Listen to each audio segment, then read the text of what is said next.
Anatu si sossobare, Anatu si sossobare, Anatu si sossobare, Anatu si sossobare, Anatu si sossobare, Anatu si sossobare.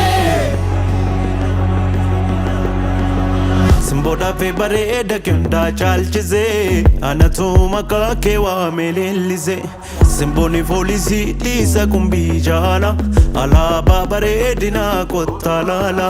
Bareedduu jannaanii ustee urjiilooti Dursitee nattaasa'uuf barni boonti Bareedduu jannaanii ustee urjiilooti Dursitee nattaasa'uuf barni boonti Carraaqoo hamaan narraa marmaaree Bonni kee didee Sumatte jaale Dalarraa goreensa gaale laale Anatu si sossobare Anatu si sossobare Anatu si sossobare Anatu si sossobare Anatu si sossobare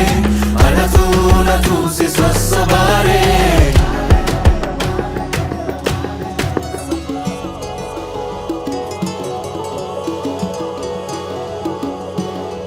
Adunni anoltu galgala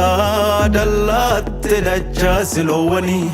maal akkamsii godha baranaa afaan sheenatte majaranaa akkuma taatun wallaalee alaafaa malakee daawwadhe kaa'ee dhiisee galuuf jaalalaa erguuman boontuu argadhe carraaqoo hamaan narraa marmaaree bonni kee didee Sumatte jaale Dalarraan goreensa gaale laale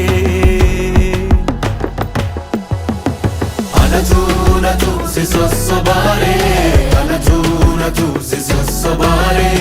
Anatu si sossobare Anatu si sossobare Anatu si sossobare Anatu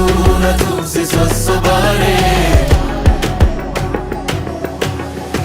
Adida babura muranii karaan dirre daawwaawwaadha nama naatadisini jedhanii waa'ee kee hunda dhaga'eera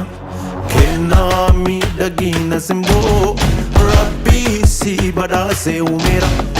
bareedduu gurraatti simbirroo jaalala keef jechanii kufeera Anatu si sossobare Anatu si sossobare Anatu si sossobare Anatu si sossobare